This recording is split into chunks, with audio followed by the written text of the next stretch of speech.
Salam, hər vaxtınız xeyir olsun. Mən Şəfəq müəllimə. Bugün keçirdiyimiz ümumi sınağın izahına baxacağıq. Birinci sualda erkək ilanda toxumluğun birinci mərhələsinə daxil olmuş böyük A, kiçik A, böyük B genotipli bir ilkin cinsiyyət hüceyrəsində 3 dəfə bölünmüşdür. Biz bilirik ki, gametogenez mərhələsi 3 hissədən ibarətdir. Birinci çoxalma, ikinci böyümə, üçüncü isə yetişmə mərhələlərindən ibarətdir. Mitoz prosesi baş vermiş olur çoxalma mərhələsində, böyümə mərhələsi interfazaya uyğun gəlir, yetişmə mərhələsi isə meyoza uyğun gəlmiş olur. Təbii ki, böyük A, kiçik A, böyük B adlı bir hüceyrə bir dənəsi çoxalma zonasına daxil olan zaman mitoz nəticəsində hər dəfə 2 hüceyrə əmələ gəldiyini bilirik. Əvvəlki ana hüceyrədən 2 qat artıq hüceyrə əmələ gəlmiş olur.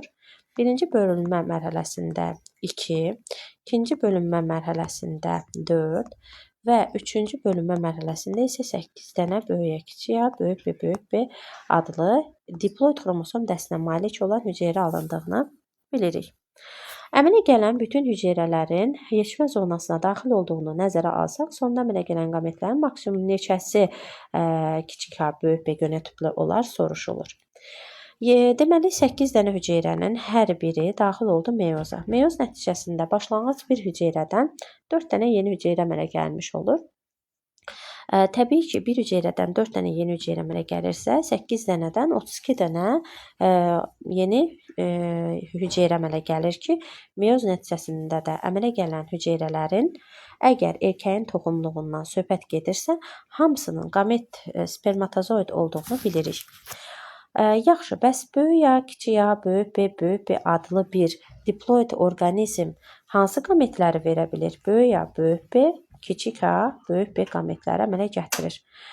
Demək ki, birin 1-ə nisbətdə əmələ gətirir. 32 dənə də əlimizdə qamet var.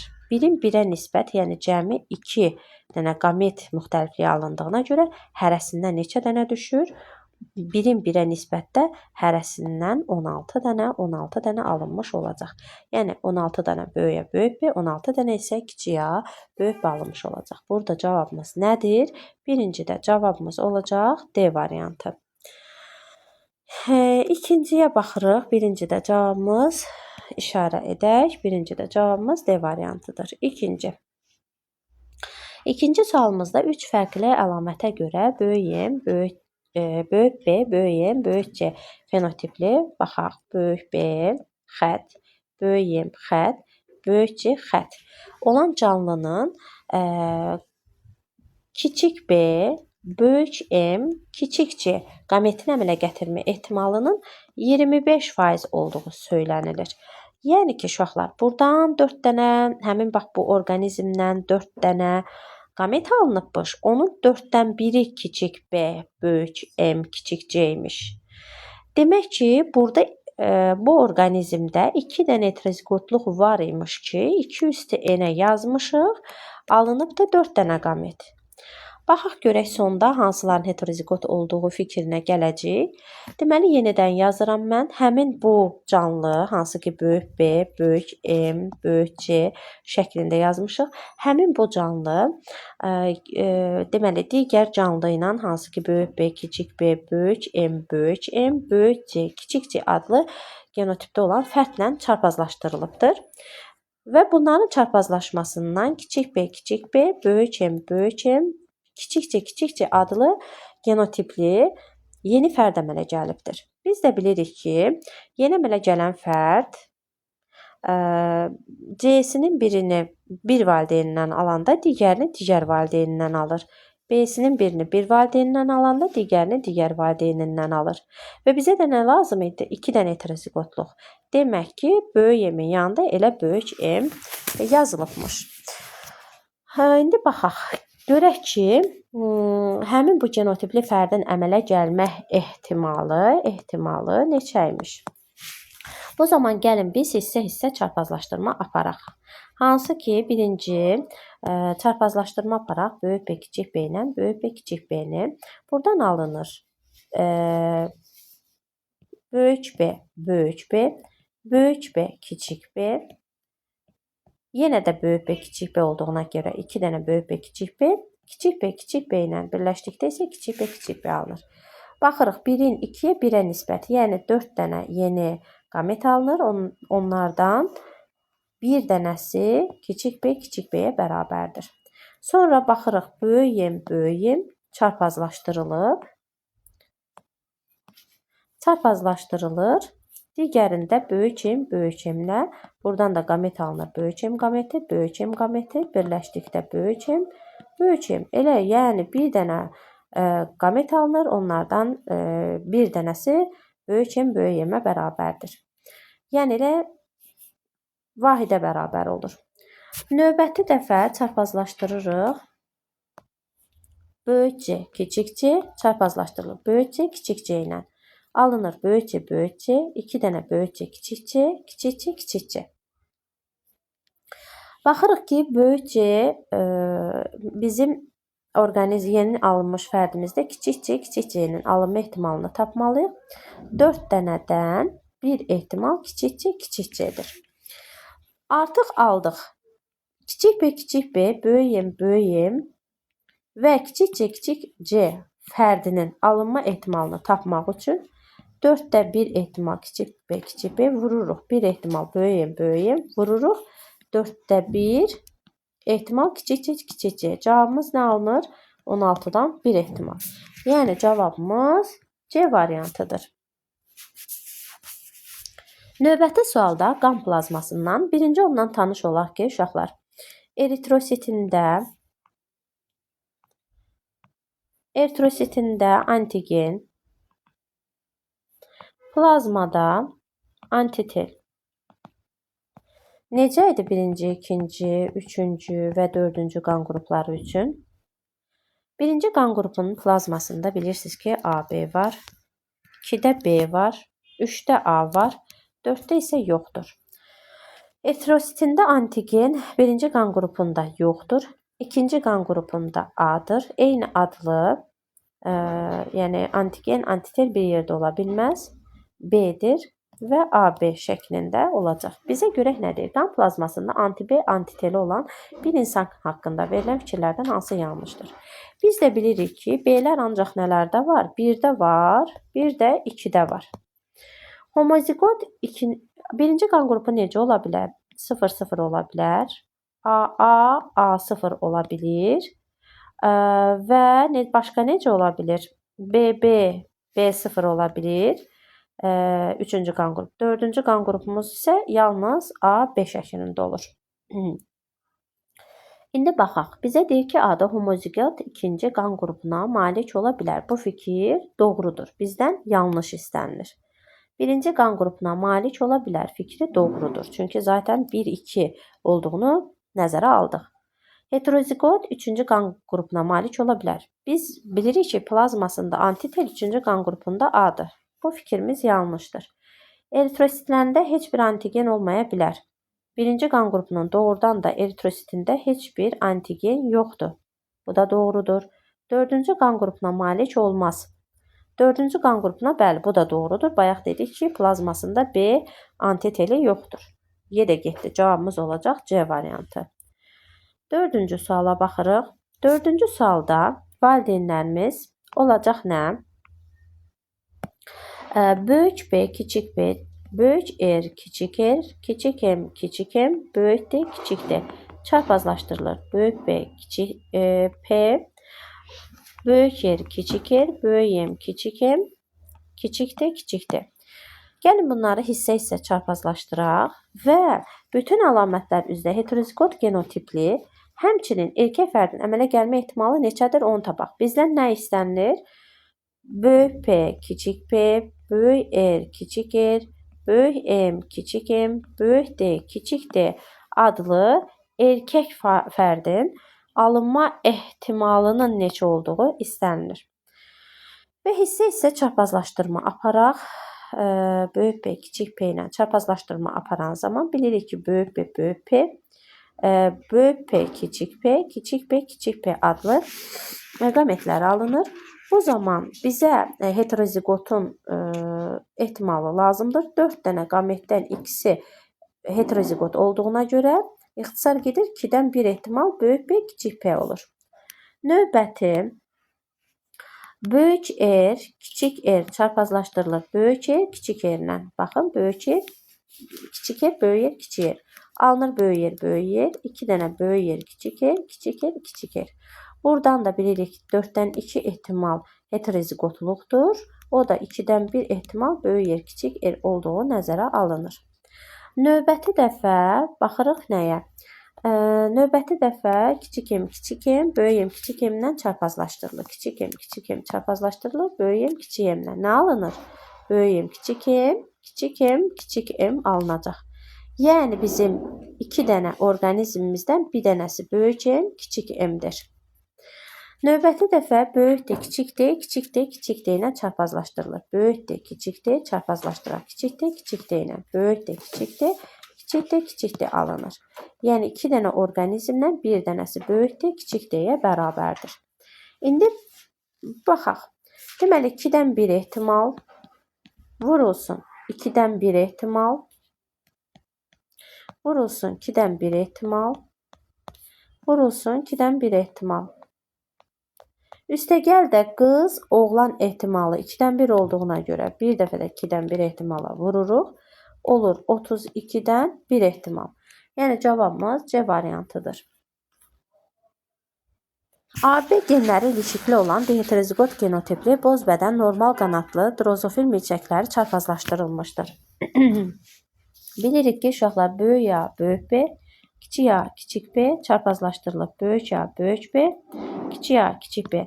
Bunlar nədirlər? Boz bədən normal qanadlı drozofil milçəkləridir və diheterozigot genotiplidirlər və bir-birlərindən çarpazlaşdırılırlar.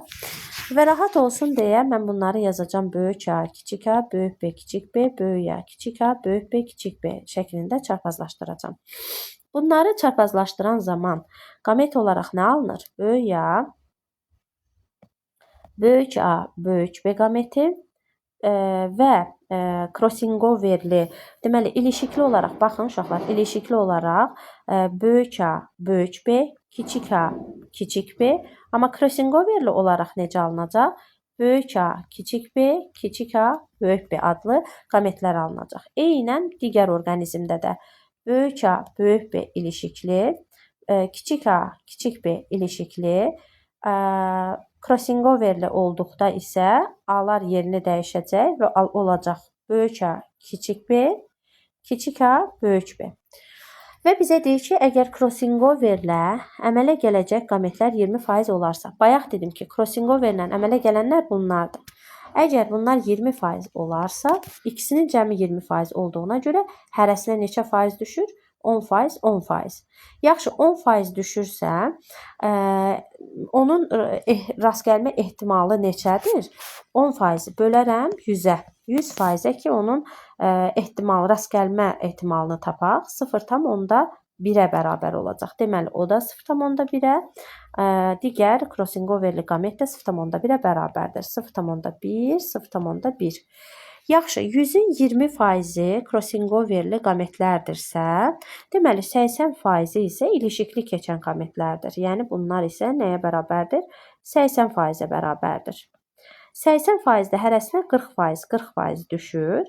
40%-i də yenidən 100-ə böldükdə onların rast gəlmə ehtimalı tapılır ki, 0,4% bu, 0,4% də bu. Daha doğrusu 0,4 ehtimal kiçik A, kiçik B, 0,4 ehtimal böyük A, böyük B-dən rast gəlinir. İndi bizdən soruşulur ki, bu çarpazlaşma sonunda əmələ gələn boz bədən rudiment qanadlı fərdlər ümumi nəsli neçə faizini təşkil edir?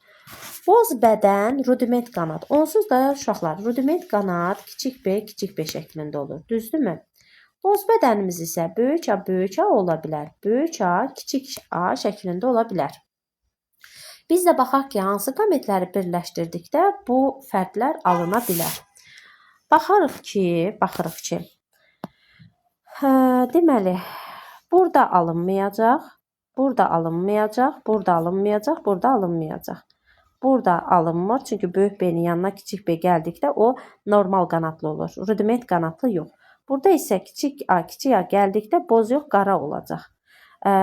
Amma burada alınır. Baxın, böyük A, kiçik A, kiçik B, kiçik B. Oldu mu? Boz, rudiment.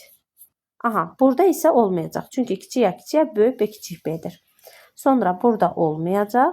Amma burada olacaq. Çünki baxın, böyük A, kiçik A, kiçik B, kiçik B. Boz, rudiment. Sonra burada da olacaq. Çünki kiçik A, daha doğrusu böyük A, böyük A, kiçik B, kiçik B. Yenə də boz, rudiment. Burada olmayacaq. Burada olmayacaq. Ümumiyyətlə olmayacaq. Çünki böyük B vardı ya, heç birində alınmayacaq.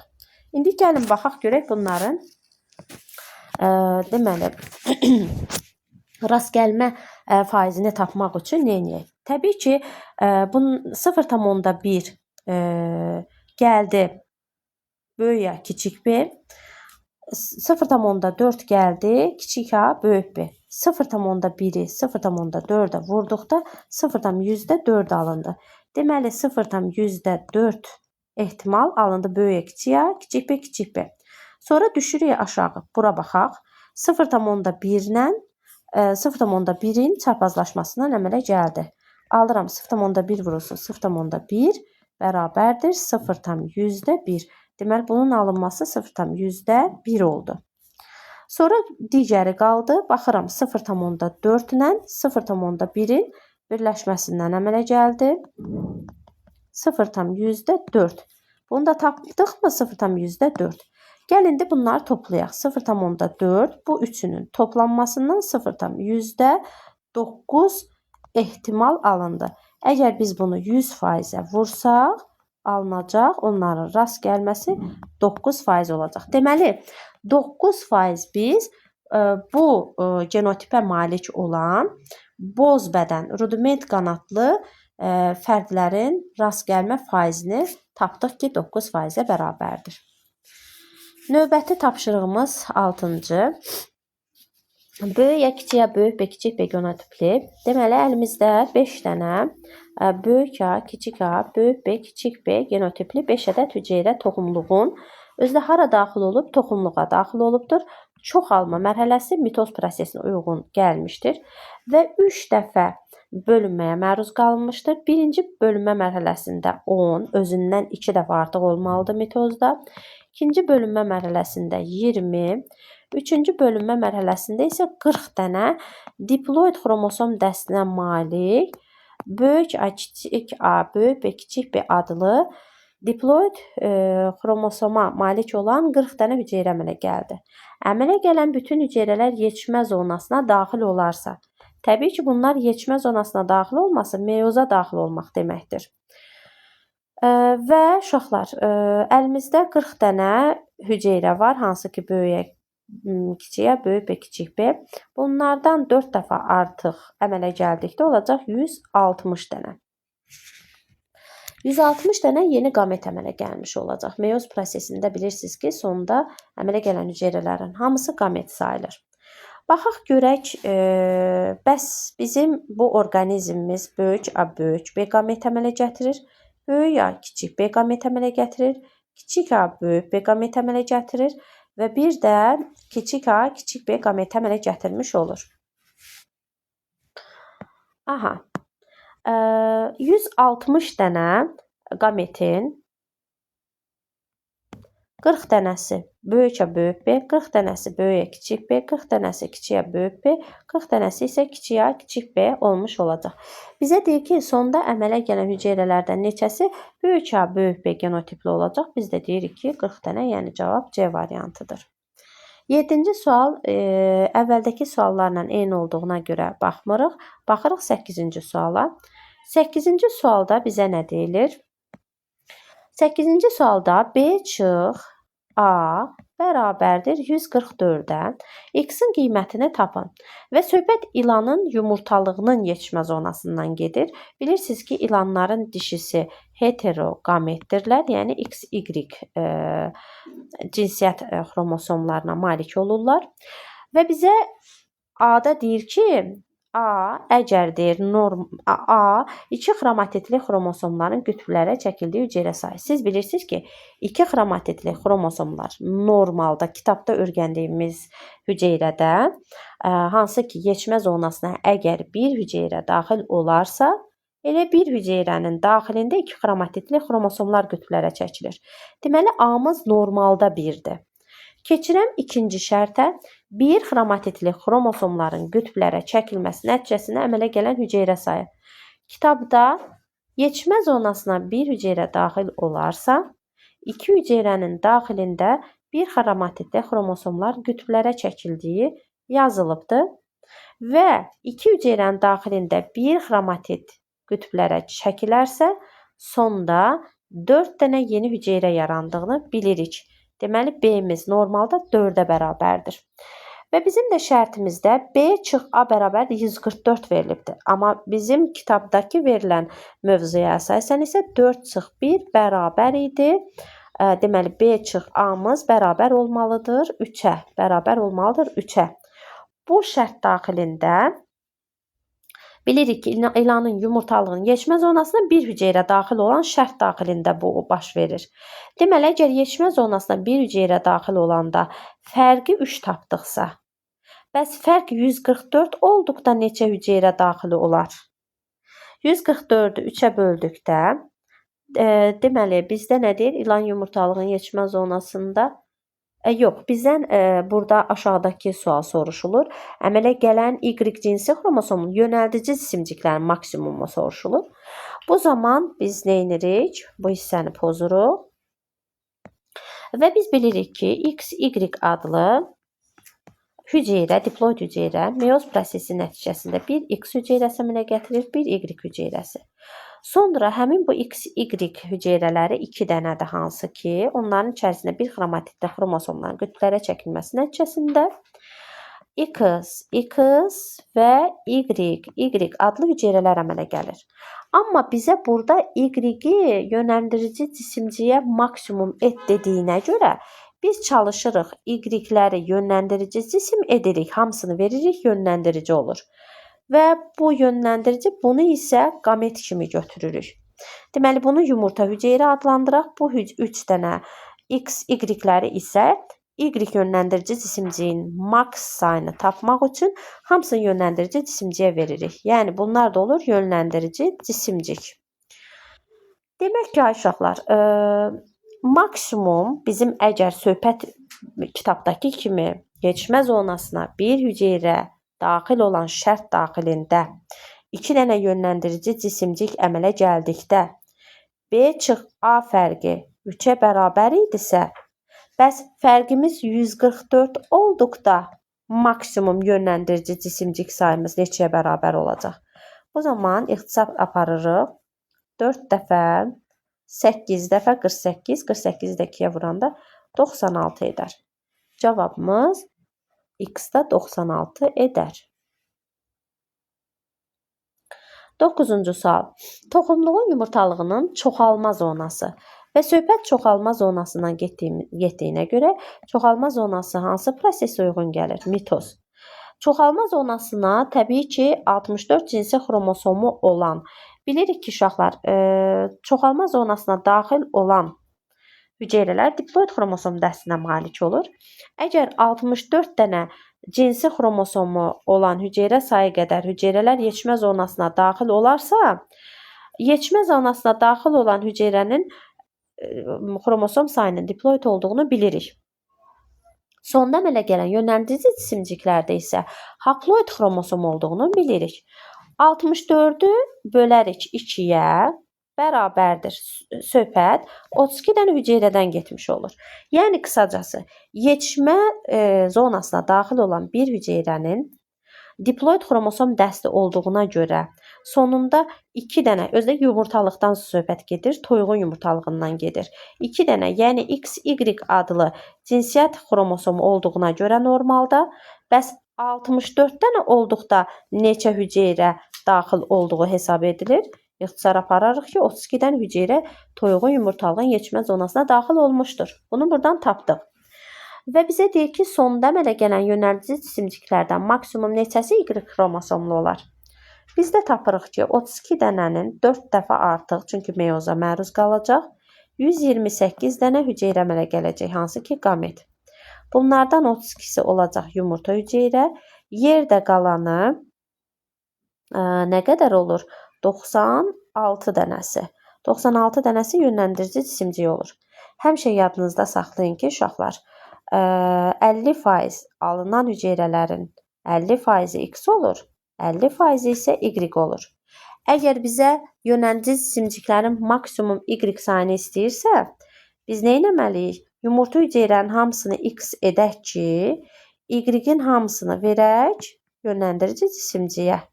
Əlimizdən gələn qədər maksimum tapmağa çalışaq. Demək ki, yerdə qalan yönləndirici cisimciyimiz isə X olacaq. Bizə də elə cavab 64 dənə Y lazım idi. 9-da cavabımız nə olacaq? B variantı 64. 10-cu suala baxırıq. 10-cu sualda erkəkləri eyni cinsi xromosoma malik qamet əmələ gətirən 10-cu sualda bizə deyilir ki, erkəkləri eyni cinsi xromosoma malik qamet əmələ gətirən heyvanın. Yəni söhbət erkək fərdin homoqamet olmasından söhbət gedir. Bağırsaq hüceyrəsində olan autosom xromosom sayı autosom. Bağırsaqdan söhbət getdiyinə görə 2N diploid xromosom dəstindən söhbət getdiyini nəzərə alırıq və sayı N-dir. Bu canlının dişi fərdinin bədən hüceyrəsində xromosom müxtəlifliyi nəyə bərabərdir? Müxtəliflik soruşulur. İndi siz nəzərə alın ki, bizim dişilərdə nəzərə alsaq ki, insanın qadınlarda xromosom homoqametə malikdir, yəni XX-ə malikdir. Qadınların bağırsağının autosom xromosomu 44-ə bərabər deyilmi uşaqlar? Əgər biz bunu N kimi nəzərə alsaq, əgər bu fərdlərin erkəyi homoqametdirsə, demək ki, bunların dişiləri heteroqametdir. Bu da uyğun gəlir bizim erkəklərə. Və müxtəliflik soruşursa, bizim erkəklərdə, insanlarda müxtəliflik neçəyə bərabərdir? 24 müxtəlifliyə bərabərdir. Çünki 44 plus x, y olduğuna görə 22 müxtəliflik buradan, 2 müxtəliflik buradan, cəmi müxtəliflik 24-ə bərabərdir. Bəs N-dən 24 müxtəlifliyi biz necə alarıq? 44-ü bölərik 2-yə, üstünə gələrik 2. O da bərabərdir edər 24-ə. Yəni qısacası N-i bölərik 2-yə, üstünə gələrik 2. Cavabımız olar A variantı. Növbəti sualda 11-ci sual. Günəbaxanın səbətində 1000 dənə çiçəkdə, əlimizdə 1000 çiçək var.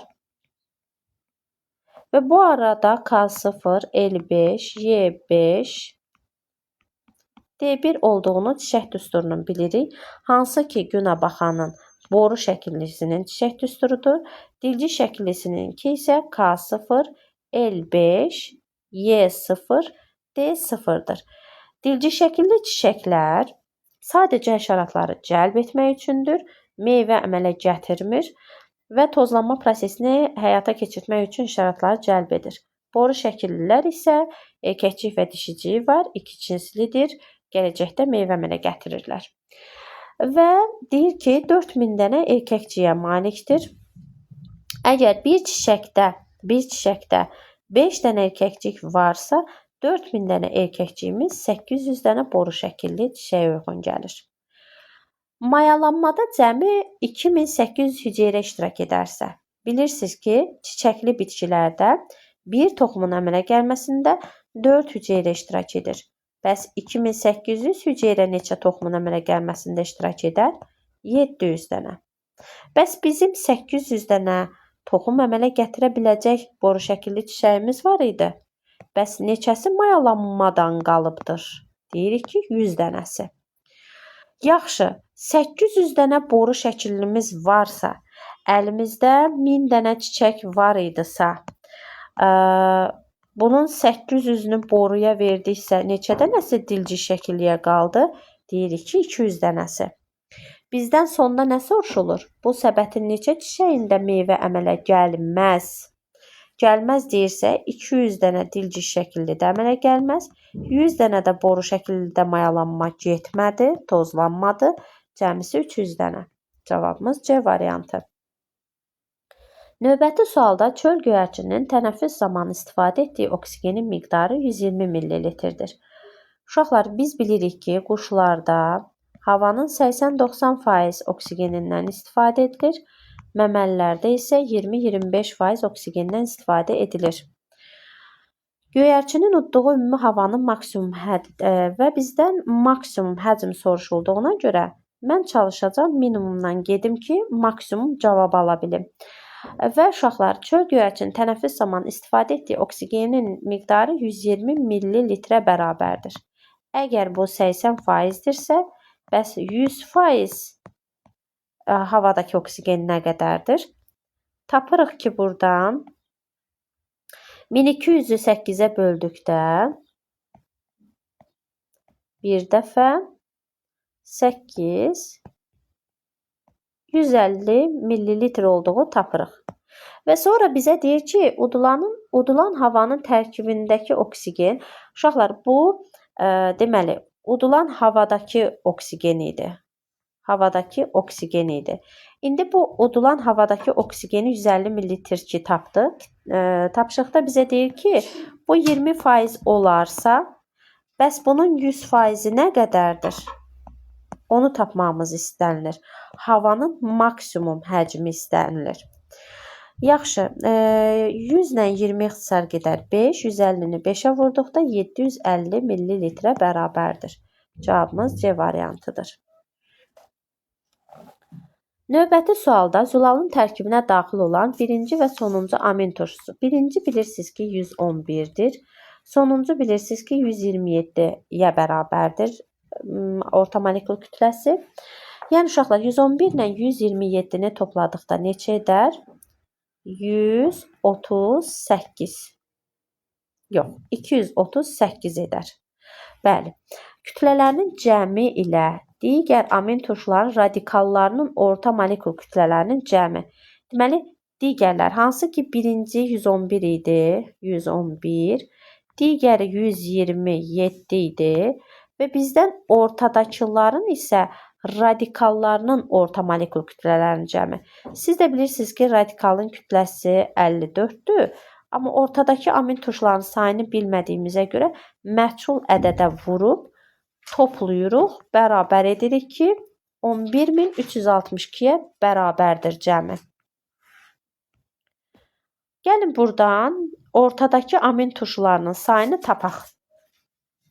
Deməli, 54x bərabərdir 11362-dən çıxarıq 238-i. Alınır buradan 4, 2, 1. Deməli, 11124 x da bərabərdir 11124 54-ə böldükdə deməli 2 dəfə 108 hardasa 206 edir. Aha, 206 edər. Yaxşı, siz bilirsiniz ki, biz birinci amin turşusu ilə sonuncu amin turşusunu toplayıb, yəni 2 dənəsini verilmiş kütlədən çıxmışdıq, sonra 54-ə bölmüşdük. Demək ki, bizim 206 dənə ortadakı amin turşumuza kənardakı amin turşularını üstünə gəlmək yadımızdan çıxmamalıdır. Ümumi zəncirdə 208 dənə amin turşusu olduğunu tapdıq. Bəs bu qədər amin turşusuna malik olan zilalın sintezinə maksimum neçə saniyə vaxt sərf olunur? Bilirsiniz ki, bir dənəsinə maksimum 5də 1 saniyə vaxt sərf olunursa, 208 dənəsinə nə qədər vaxt sərf olunar? 208-i 5-ə böldükdə cavabımız edər 41,6 saniyə. Yəni Y variantı. Növbəti sualımızda endospermində xromosom sayı 36-dır. Yəni ki, uşaqlar, 3N bərabərdir 36 olan dişi bitkidən, daha doğrusu dişi bitkidən söhbət gedir.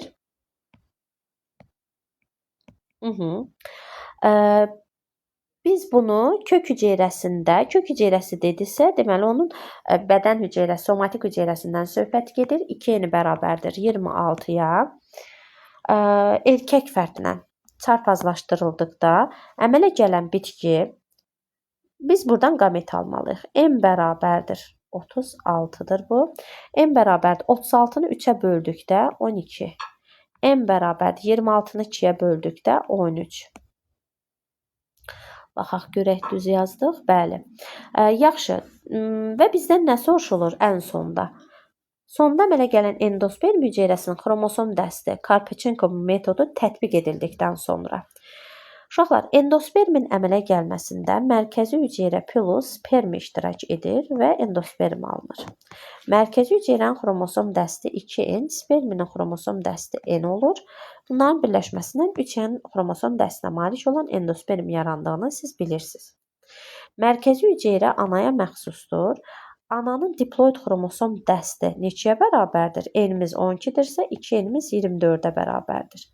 Plus erkək fərdimizin haploid xromosom dəsti 13-ə bərabərdir. Bərabərdir 13. Alındı buradan 24-ün üstünə 13 gəldikdə 37. Yaxşı, əgər bunun 3n-i 37-dirsə, biz buna Karpachenko tətbiq etdikdən sonra cavabımız 74 olar. Cavab B variantı. 15-ci sualda irəlidə baxmışdıq. Baxaq 96-cı suala. 96-cı sualda bizdən nə istənilir? Bəli, 96-cı sualda İlanın yumurtalığının yetişmə zonasının sonunda Y xromosomu daşıyan, baxın uşaqlar, Y xromosomu daşıyan yönləndirici cisimcik sayı X xromosomu daşıyan qametdən, X xromosomu daşıyan qametdən 3 dəfə çox olduğu bildirilir. Əgər əmələ gələn bütün qametlərdə 12 cinsiyyət xromosomu varsa, biz bilirik ki, qametdə həmişə bir qametdə bir dənə cinsiyyət xromosomu olur. Deməli, əlimizdə neçə dənə qamet var? 12 dənə qamet var. Bunu bura qeyd edirik. Bizdən neçə yönləndirici cisimciyin Y xromosomu daşıyar soruşulur. Bizim belə bir düsturumuz var. İlkin cinsiyyət hüceyrəsi plus X qamet bərabərdir Y yönləndirici cisimciyə. Biz də bilirik ki, X qametimizin sayından, əgər X qametimizin sayını məchul ədəd olaraq A götürsəm, Y yönləndirici cisimciyi 3A götürəcəm. Çünki Y yönləndirici cisimciyin sayı qametdən 3 dəfə çoxdur. O zaman Y yönləndirici cisimciyin yerinə 3A, X qametimizin yerinə A qoysam, ilkin cinsiyyət hüceyrəmizi məchul ədəd kimi X götürsəm, təbii ki, A-nın üstünə neçə gəlsəm 3A edir. Toparam ki, elə ilkin cinsiyyət hüceyrəm də 2A-ya bərabər imiş. Doğrumu? Həmişə yadınızda saxlayın ki, uşaqlar, ilkin cinsiyyət hüceyrəsinin sayı nəyə bərabərdirsə, ümumi qamet sayı da ona bərabər olur. Yəni, ilkin cinsiyyət hüceyrəsinin rəqəmi nədirsə, o rəqəmə bərabər olmuş olur. Bizə də şərtdə qamet sayımızın 12 olduğu verilibdir. O zaman 2A-nı 12-yə bərabər edərəm. A bərabərdir 6 olduğunu taparam. Nə gözəl. Deməli, buradan nə tapdıq? Hamısında A-nın qiymətini yerinə qoyaram. Və 2 vurulsun 6, 12, üstəgəl 6 bərabərdir 3 vurulsun. A-nın da 18. Doğrudan 12-nin üstünə 6 gəldikdə cavabımız 18-ə bərabər olar. Və cavabda da cavabımız 96-da B olacaq. Sonra növbəti sualımıza baxaq.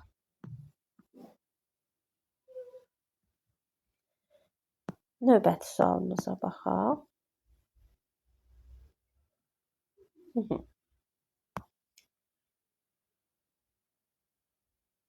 Bəli. Göyərçində yumurtalığın yetişmə zonasına daxil olan hüceyrələrdən sonda 24 dənə, sonda 24 hüceyrə əmələ gəlmişdir. Uşaqlar, yetişmə zonası meyoz prosesi deməkdir. Meyoz, yetişmə. Yəni həmişə bilin ki, yetişmə zonası dediksə, söhbət meyozdan gedir. Və biz bilirik ki, əgər bir dənə meyoz yetişmə zonasına bir hüceyrə daxil olarsa, sonda 4 dənə hüceyrə əmələ gəlir. Şərtdə də bizə sonda 24 hüceyrənin əmələ gəlməsi verilibdir. Deməli, başlanğıc ilkin hüceyrə sayımız neçəyə bərabər imiş? 24-ü 4-ə böldükdə 6-ya bərabər imiş. Və əgər sonda, belə deyək uşaqlar, əgər 6 dənə hüceyrəmiz varsa, siz bilirsiniz ki, 6 dənədən 24 dənə sonda hüceyrə yaranır. Bunun 50% həmişə x olur, çünki yumurtalıqdan söhbət gedir. Yumurtalığımız heterogametə bərabərdir. 12 dənəsi isə y-dir. Həmişə ilkin cinsiyyət hüceyrəsi nədirsə, o qədər qamet yaranır və yerdə qalan yönləndirici cisimcikdən ibarət olmuş olur. Bizə də burada deyir ki, əgər sonda əmələ gələn yönləndirici cisimciklərin 1/3-i y cinsi xromosom daşıyarsa, uşaqlar, 18-in 1/3-ni tapmaq nə çətin bir şeydir ki, 6 dənə deməli y-imiz var. 6 dənə y-imiz varsa, yerdə qalanı x olacaq. Doğru? Və 12 dənə x-in hamısı getdi yönləndirici cisimciyə. 12 dənə y-in isə 6 dənəsi getdi yönləndirici cisimciyə. Demək ki, yerdə 6 dənə y hüceyrə qaldı ki, y cinsiyyət xromosomuna malik. Bunun da hamısını verərik qametə. Deməli, qametlərimizin hamısının y cinsiyyət xromosomuna malik olduğunu tapdıq.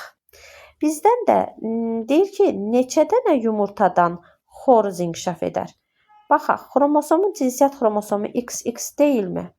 Əlimizdəki qametin 6-sının da y cinsiyyət xromosomu daşıdığını bilərəkdən gələcəkdə bu yumurta hüceyrələr 6 dənə spermatozoidlərlə birləşəndə axı alınanların hamısı XY olacaq, hamısı dişi olacaq, düzdürmü? Amma erkəyin cinsiyyət xromosomu bu şəkildədir. Demək ki, cavabımız 0-a bərabər olar.